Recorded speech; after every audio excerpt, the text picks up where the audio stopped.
La Bible en un an, la 205e journée. Le livre d'Ésaïe, chapitre 54, verset 1 au chapitre 57, verset 13. Le livre des psaumes, chapitre 18, verset 36 à 51. Le livre des proverbes, chapitre 19, versets 19 et 20. Les actes des apôtres, chapitre 16, versets 16 à 40.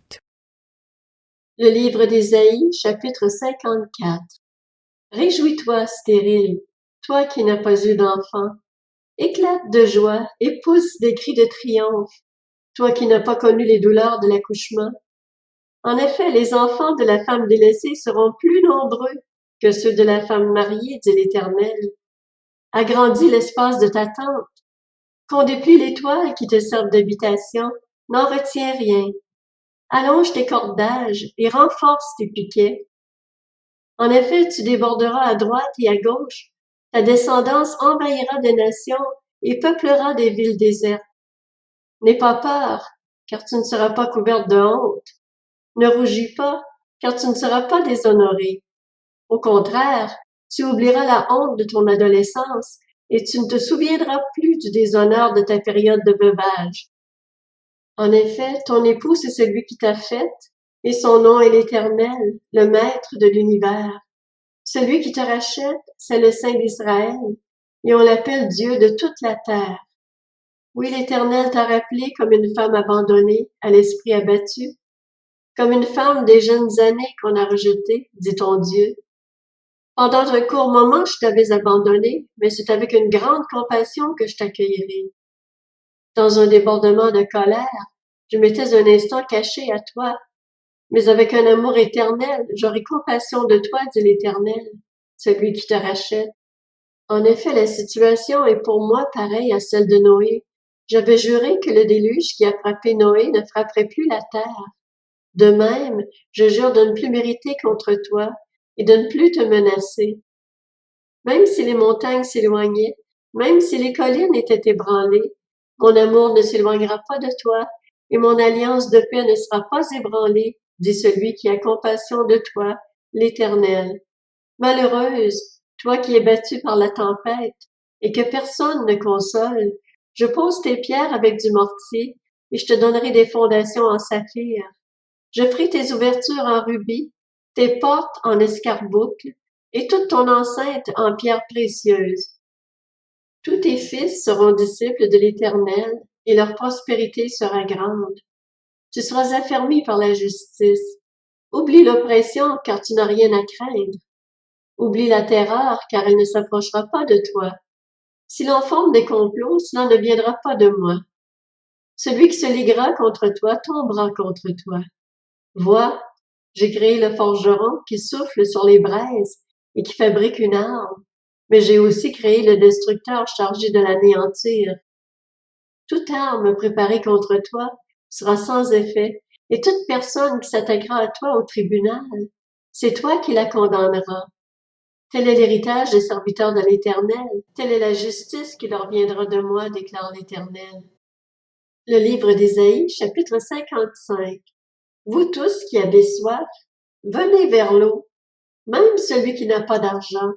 Venez, achetez et mangez. Venez, achetez du vin et du lait sans argent, sans rien payer. Pourquoi dépensez-vous de l'argent pour ce qui ne nourrit pas? Pourquoi travaillez-vous pour ce qui ne rassasie pas? Écoutez-moi vraiment, et vous mangerez ce qui est bon. Vous savourerez des plats succulents. Tendez l'oreille et venez à moi. Écoutez donc et vous vivrez.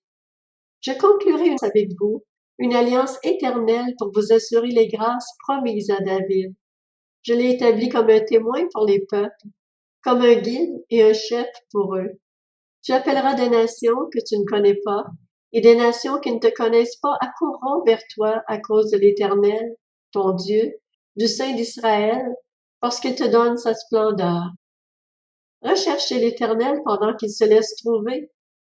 Faites appel à lui tant qu'il est prêt. Que le méchant abandonne sa voie et l'homme injuste ses pensées. Qu'il retourne à l'Éternel. Il aura compassion de lui, Qu'il retourne à notre Dieu, car il pardonne abondamment. En effet, vos pensées ne sont pas mes pensées, et mes voix ne sont pas vos voix, déclare l'Éternel. Le ciel est bien plus haut que la terre. De même, mes voix sont bien au-dessus de vos voix, et mes pensées bien au-dessus de vos pensées.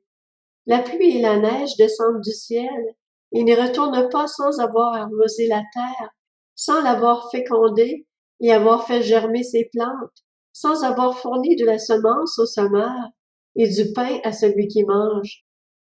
Il en va de même pour ma parole, celle qui sort de ma bouche.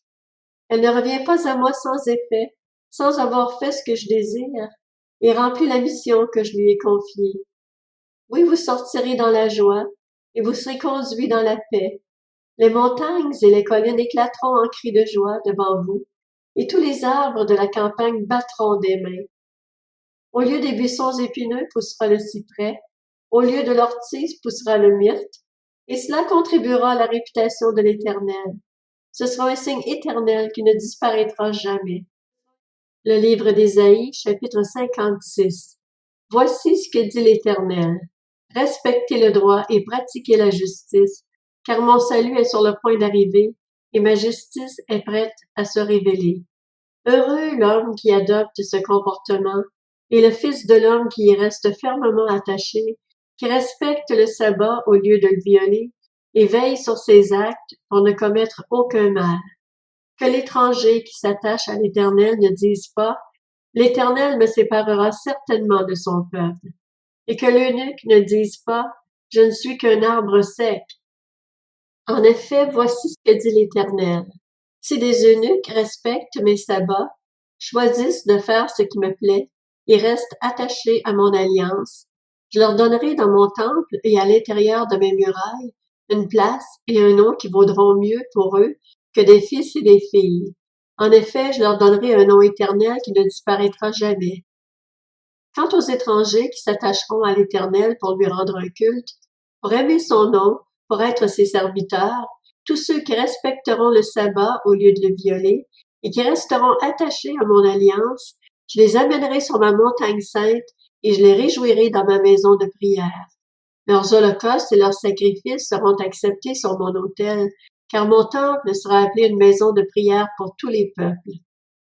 Déclaration du Seigneur, de l'Éternel, de celui qui rassemble les exilés d'Israël. J'en rassemblerai d'autres en les ajoutant à lui, aux siens déjà rassemblés. Vous toutes, bêtes sauvages, venez manger, vous toutes, bêtes de la forêt. Ces guetteurs sont tous aveugles, incompétents. Ils ne sont tous que des chiens muets, incapables d'aboyer. Ils rêvent couchés tant ils aiment sommeiller. Pourtant, ce sont aussi des chiens voraces, insatiables. Ce sont des bergers incompétents en matière de discernement. Tous suivent leur propre voie, chacun sans exception, à la recherche de son profit. Ils disent « Venez, je vais chercher du vin et nous boirons des liqueurs fortes.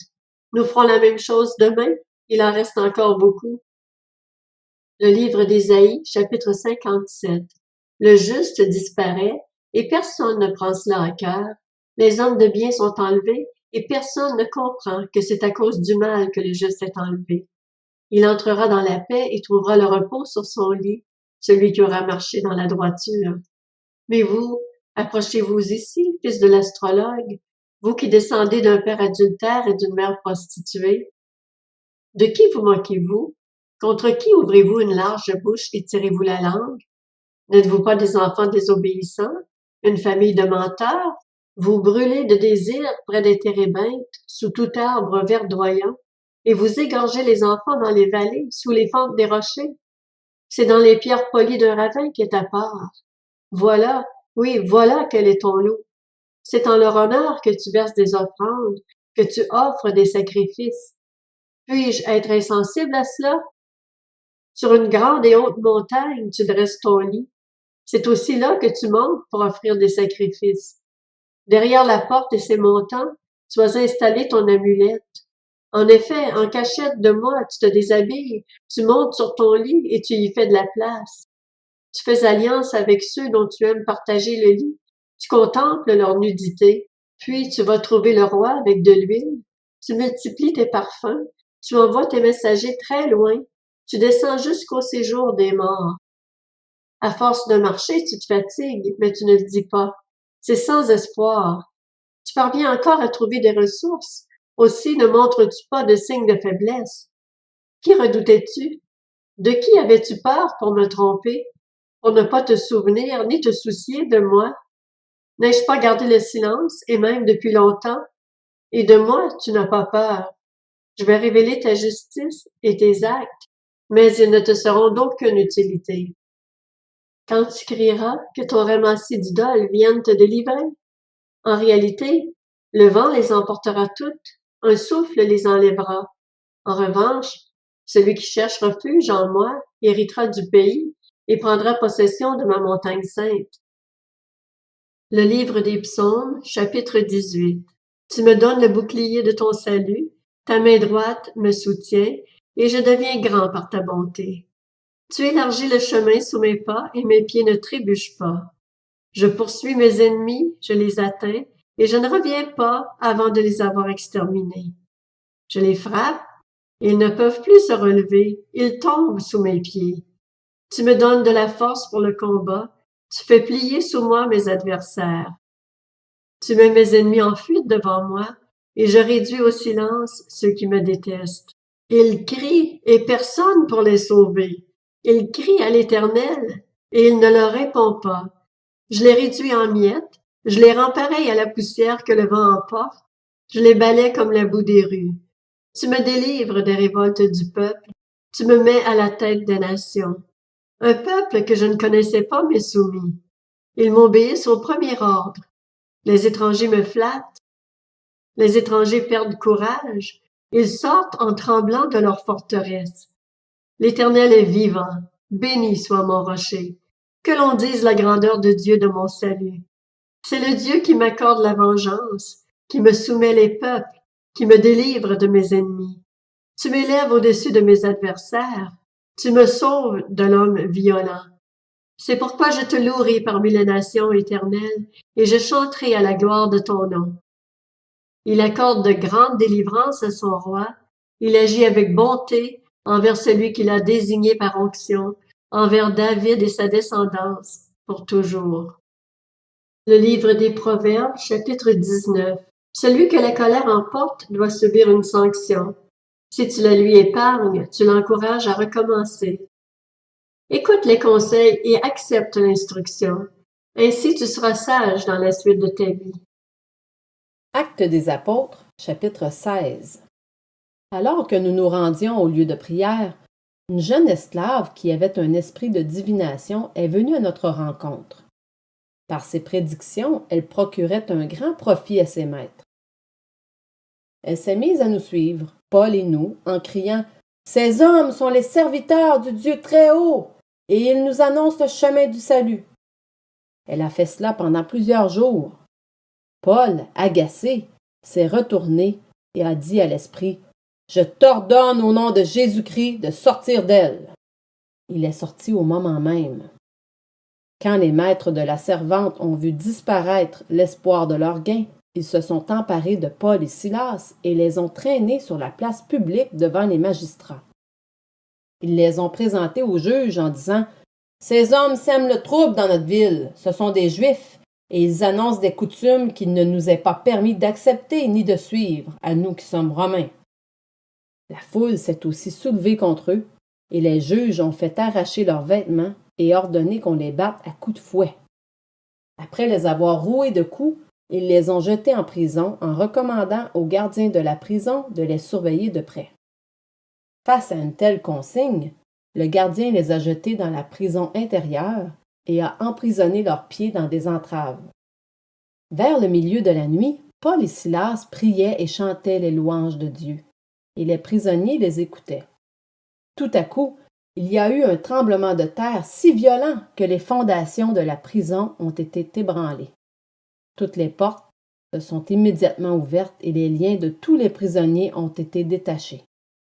Lorsque le gardien de la prison s'est réveillé et a vu les portes de la prison ouvertes, il a tiré son épée, prêt à se tuer car il croyait que les prisonniers s'étaient enfuis.